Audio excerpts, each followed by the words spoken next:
शादी निर्मला नाम की लड़की से हुई थी। निर्मला गांव की लड़की थी। रोहन के पिता और निर्मला के पिता दोनों बचपन के दोस्त थे। उन्होंने बचपन में ही एक दूसरे से वादा कर लिया था कि दोनों बच्चों के बड़े होते ही उनकी शादी करवा देंगे। इसलिए वादे के अनुसार रोहन के पिता निर्मला को अपनी बहू बनाकर घर ले आते हैं। निर्मला अपने साथ अपनी गाय भी लेकर आ जाती है और उसे घर के आंगन में बांध देती है। अरे ये क्या माँ, भाभी तो गाय भी लेकर आई है हमारे घर में। अभी घर में गाय बंधी देखकर आस पड़ोस के लोग तो हमारा मजाक उड़ाएंगे ना।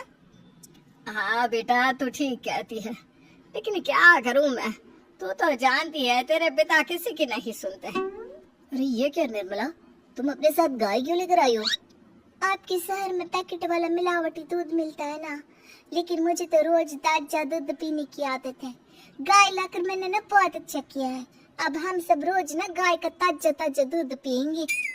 अरे ये सब तो ठीक है, लेकिन तुम ध्यान रखना कि तुम्हारी गाय की वजह से आस पड़ोस के लोगों को कोई तकलीफ ना हो।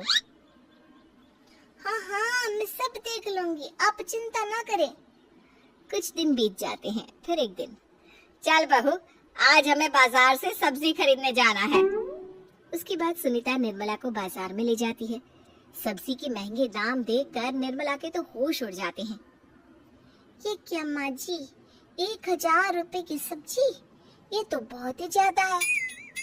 अब क्या करे बहू, शहर का तो यही हाल है। ना ना ना, मैं इस तरह पैसों की बर्बादी बर्दाश्त नहीं कर सकती। अब से ना हम इस बाजार से सब्जी नहीं खरीदेंगे। फिर अगले दिन निर्मला घर के आंगन की मिट्टी खोदकर वहाँ तरह तरह की सब्जियां लगा देती है। अरे काव्या, तेरी भाभी तो बहुत अजीब है, उसने तेरे पूरे आंगन को खेत बना कर रख दिया।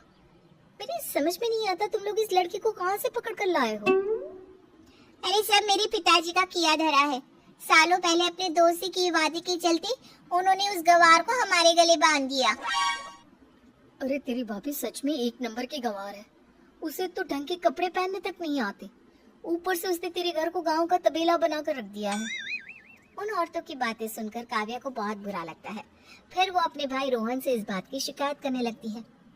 रोहन निर्मला को समझाने की बहुत कोशिश करता है, लेकिन निर्मला के आगे उसकी एक नहीं चलती। फिर एक दिन रोहन निर्मला को एक शादी में ले जाता है। सभी मेहमान खाना खाने में व्यस्त थे। उधर रोहन भी अपने दोस्तों से गप्पे लड़ाने लगता है। तभी निर्मला तंदूरी चिकन के स्टॉल से ढेर सारे लेग पीस उठाकर अपने पर्स में डालना शुरू कर देती है।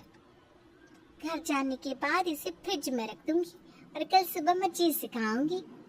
फिर खाना खाने के बाद दोनों पति पत्नी वहाँ से जाने लगते हैं, लेकिन तभी दुल्हन का भाई उन्हें रोक लेता है। अरे ये सब क्या है? मैंने यहाँ खाना खाने के लिए सबको बुलाया था, खाना चोरी करने के लिए नहीं। तुमने पर्स में जो चिकन के लेग पीस छुपा रखे ना, चलो बाहर निकालो उन्हें। दुल्हन का भाई फौरन निर्मला से पर्स छीनकर सारे लेग पीस बाहर निकाल लेता है। मैंने इतना खर्चा करके खाने पीने का इंतजाम किया है और तुम हो कि यहाँ से खाना चोरी करके ले जा रही हो? शर्म आनी चाहिए तुम्हें। वहाँ मौजूद सभी लोग निर्मला को भला बुरा कहने लगते हैं। अपनी बेइज्जती होते देख रोहन दुल्हन के भाई से माफी मांगकर निर्मला को घर ले आता है। निर्मला, आज तुमने सबके सामने मेरी नाक कटवा दी। आखिर तुम्हें चिकन के पीस चुराने की जरूरत क्या थी? मुझे माफ कर दीजिए रोहन जी। दरअसल ना, हमारे गांव में जब भी शादी होती थी तब मैं और मेरी सहेलियां इसी तरह शादी से ढेर सारा खाना लेकर आते थे। मुझे नहीं पता था कि मेरी इस गलती से आपकी इतनी बेइज्जती हो जाएगी। मुझे माफ कर दीजिए, आज के बाद ऐसी गलती कभी ना करेंगे। इतना कहकर निर्मला रोने लगती है। निर्मला को रोते देख रोहन का दिल पिघल जाता है और उसे माफ करके गले लगा लेता है। इस तरह कुछ दिन बीत जाते हैं। फिर एक दिन रोहन उदास होकर घर लौटता है। रोहन के कपड़े बुरी तरह फटे हुए थे। अरे बेटा, ये सब क्या है? किसी के साथ मारा पीटी हो गई है क्या? नहीं माँ, आज हमारी जिंदगी का सबसे बुरा दिन है। म्युनिसिपालिटी वालों ने हमारी दुकान तोड़ दी। आज से हमारी आमदनी पूरी तरह बंद हो गई। हे भगवान, हमने तो किस्त पर ढेर सारा सामान ले रखा है। अब हम सारे सामान की किस्त कैसे चुकाएंगे? मेरे तो सोचने समझने की शक्ति ही खत्म हो गई। पता नहीं आगे हमें और कितनी मुसीबत झेलनी पड़ेगी। आप सबको ना चिंता करने की जरूरत ना है, मैं सब ठीक कर दूंगी। तो कहना क्या चाहती है बहू? हम ना बोल कर नहीं बल्कि करके दिखाएंगे। हाँ, उसके बाद निर्मला अपने पिता को फोन करके गांव से 5 गाय मंगवा लेती है और फिर अगले दिन निर्मला सभी गायों का दूध निकालकर बड़े बर्तन में भर लेती है। तुम ये सब क्या कर रही हो निर्मला? मेरी तो कुछ समझ में नहीं आ रहा। हम ना इन गायों का दूध बेचने जा रहे हैं, उसके बाद हमारे पैसों की समस्या खत्म हो जाएगी। हे भगवान, बस यही दिन देखना बाकी रह गया था। भाभी दूध वाली बनकर दूध बेचेंगी तो मोहल्ले में इज्जत क्या रहेगी हमारी? सभी लोग हमें तरह तरह के ताने मारेंगे। आप ना ऐसी बेकार की बातें ना करो काव्या जी। जब जेब का पैसा और पेट की रोटी छिन जाती है तो इंसान पहले अपने और अपने परिवार के बारे में सोचता है। और वैसे भी जिस काम से हमारा घर चले उसकी कभी ना बुराई नहीं करनी चाहिए।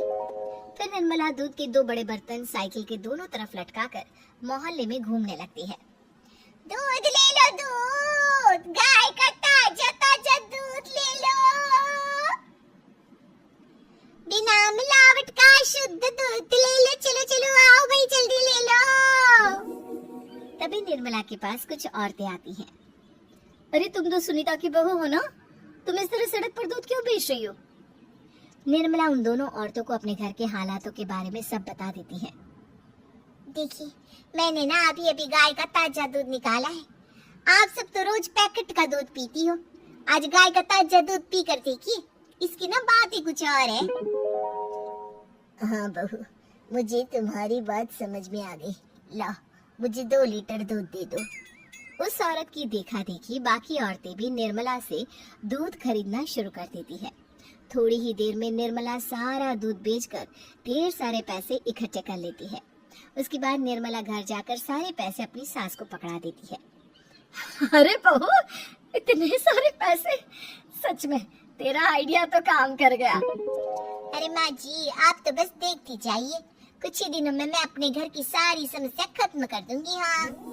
फिर अगले दिन से निर्मला गायों के गोबर से ढेर सारे उपले तैयार करके बेचना शुरू कर देती है। निर्मला को पैसे कमाते देख रोहन के अंदर भी हिम्मत आ जाती है और वो भी दूध बेचने का फैसला करता है। निर्मला के कहने पर उसके पिताजी कुछ और गायों का बंदोबस्त कर देते हैं। इस तरह दोनों पति पत्नी मिलकर दूध बेचना शुरू कर देते हैं। कुछ ही महीनों में उनका दूध का व्यापार खूब फल फूल जाता है। इसके चलते रोहन एक बड़ी दूध की डेयरी भी खोल लेता है। पिताजी, जब आपने निर्मला से मेरी शादी करवाई थी तब मैं मन ही मन आपको कोसा करता था, लेकिन आज मेरी समझ में आया कि आपका फैसला बिल्कुल सही था। आज अगर निर्मला ना होती तो पता नहीं हमारा क्या हाल होता।